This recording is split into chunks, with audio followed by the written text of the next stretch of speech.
Hello everyone, welcome to my channel Learn Maths and ICSE with Risha.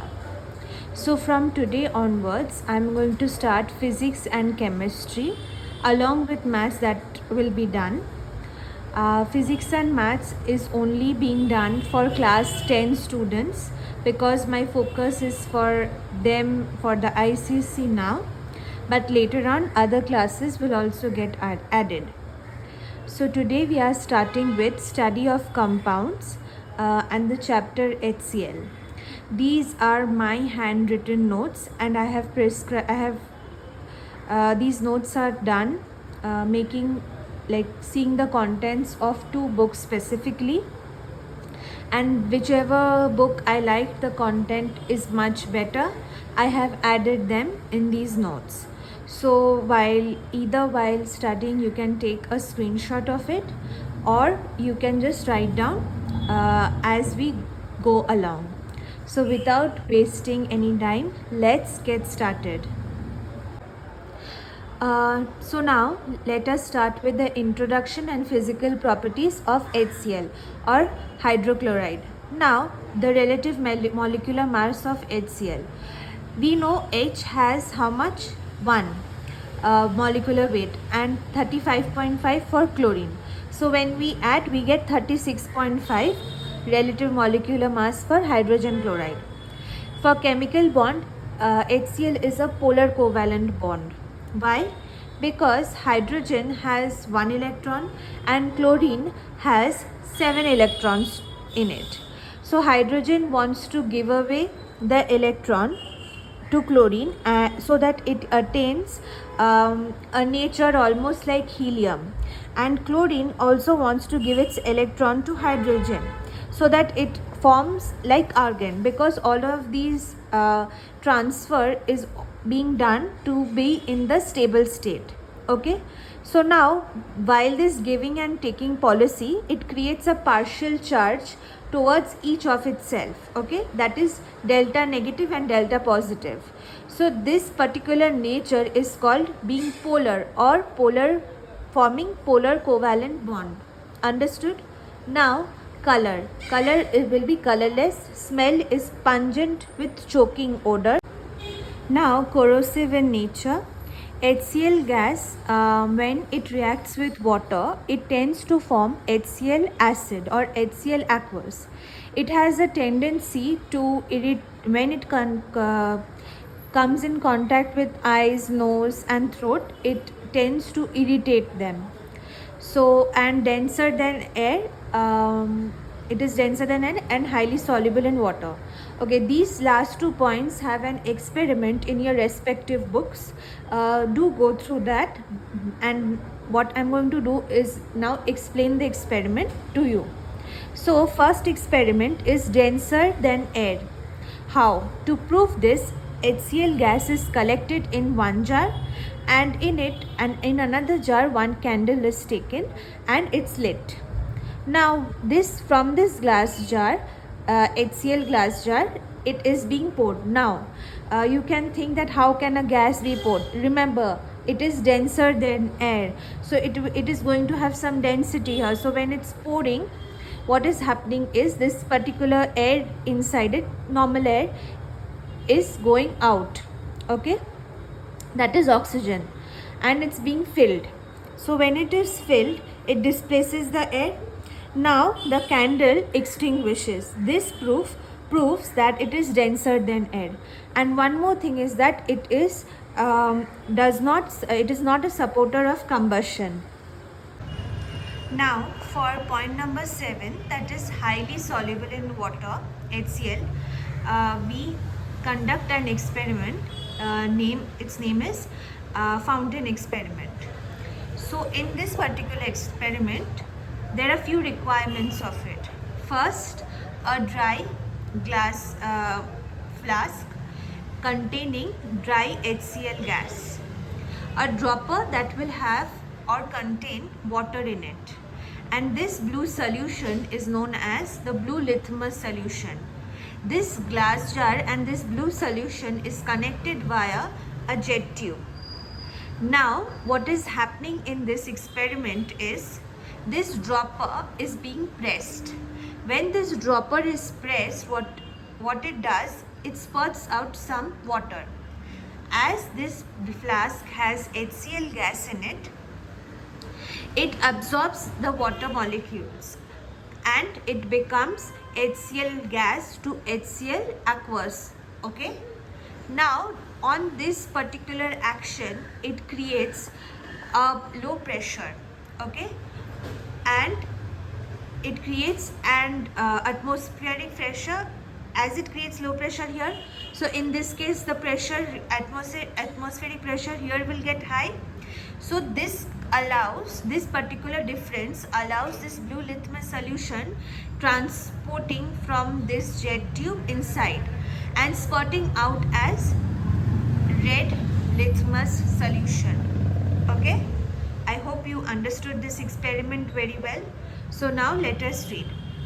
On like the dropper contains water. On pressing the dropper, water gets in the dry round bottom flask. It creates red fountain. On pressing the dropper, when water gets in the flask, HCl gas is absorbed or dissolves the water molecules. Okay, creating low pressure, creating HCl aqueous, that is low pressure. And due to this, atmospheric pressure gets high in the blue litmus solution, causing it to rise from the jet tube.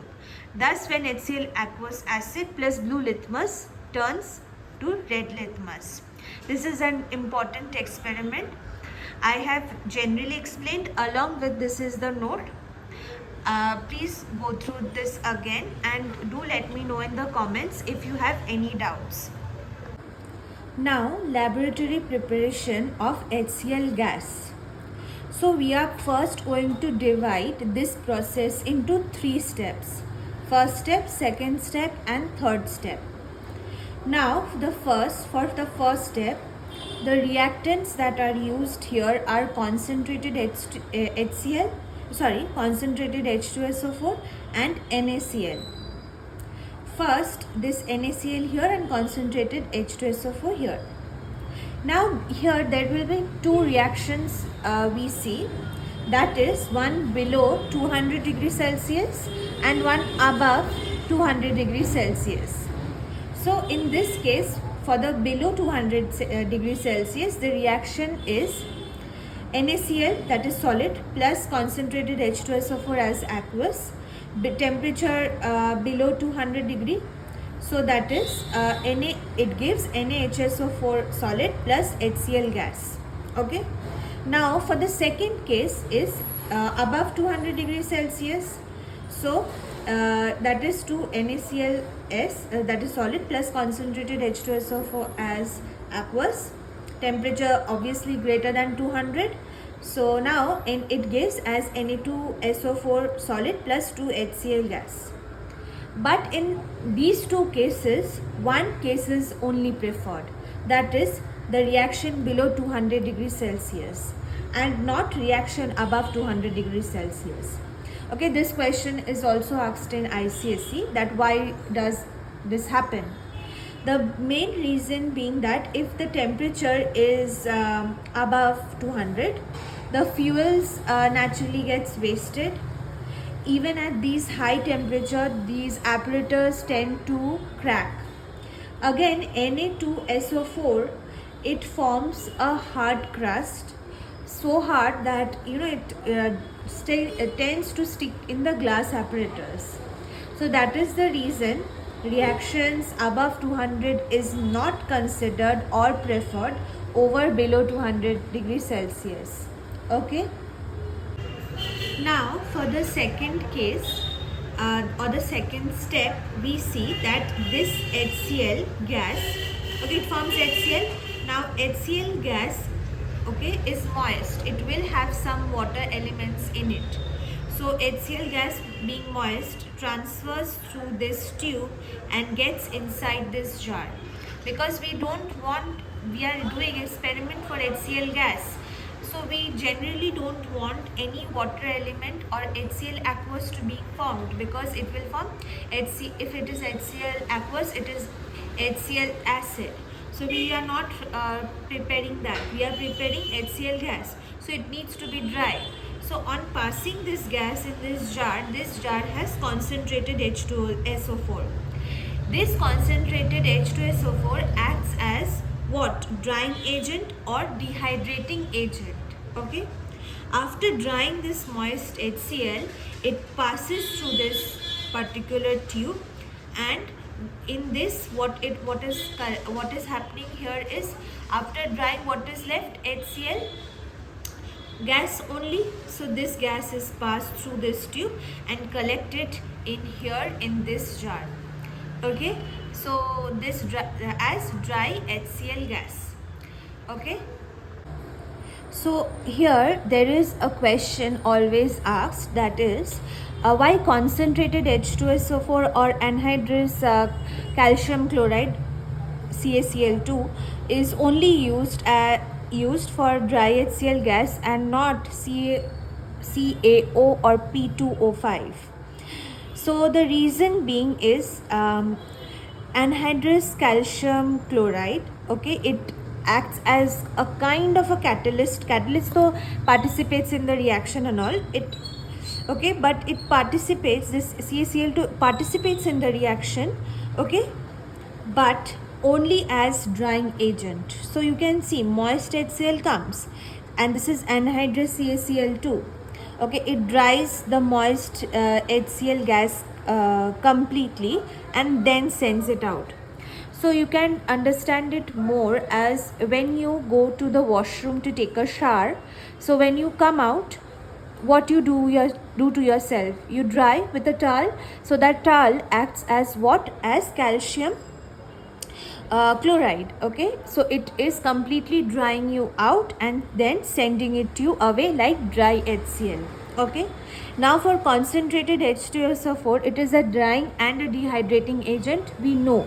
Okay, and it is also known as water lover. Okay, now you can see moist HCl gas is acidic in nature and does not react with concentrated H2SO4 or anhydrous CaCl2. It reacts with CaO or P2O5. Okay, now these two reactions, if when you're writing your answers, these answers should be more precise and more ICSE appropriate. So when you're writing, you have to write, if it is in the long answer portion, okay, you have to give these details, little diagrams to enhance or to stand out more than your other students. So when we are checking, or the teachers are checking the papers, so they generally, okay, it's wow, what a beautiful answer, and they tend to give you an appropriate marks, and there is a less reduction of marks. Okay, so it reacts with CaO or P2O5, so it gives 2P2O5 plus 3HCl, that gives PaOCl3 plus 3HPO3. Okay, and CaO plus 2HCl gives CaCl2 plus H2O. Now in the experiment, we see the last step, or the third step, is collection of the dry HCl gas.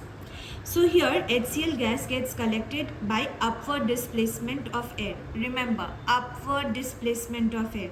It is often asked how, by which displacement that HCl gets collected over. It is always upward displacement of air. Why? Because it is heavier than air, as it is a property of HCl. Now to identify this gas, a glass rod is dipped in ammonium hydroxide or NH4OH, and it is placed near that mouth of the jar. So on it, dense fumes comes out. So what is the reaction? Ammonia gas plus HCl gas gives NH4Cl. Okay, dense white fumes. Now it is not collected over water. Why? We all know that it is highly soluble in water. Okay, now from here one more question is asked, that is why nitric oxide is not used in the preparation of HCl. So now let us see. So what happens when we use nitric acid, okay, in preparation of HCl, okay, there is a very clear-cut equation for this, okay.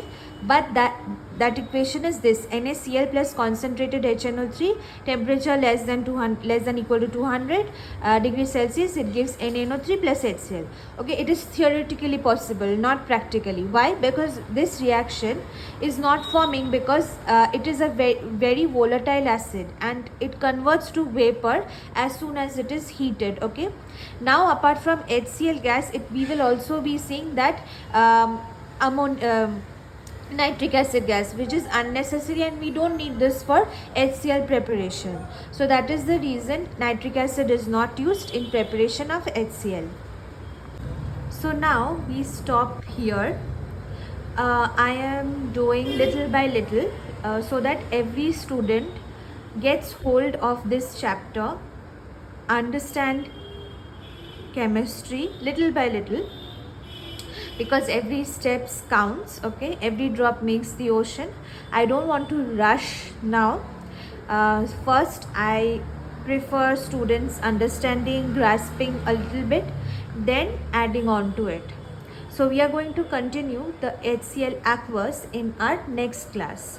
Till then, revise this portion, okay, today itself whenever you are watching. Okay, see again and again where you are having a doubt till here. Do let me know in the comments so that I can help you out. And do like, share and subscribe. And thank you so much for watching. Meet you in your next class. Thank you so much.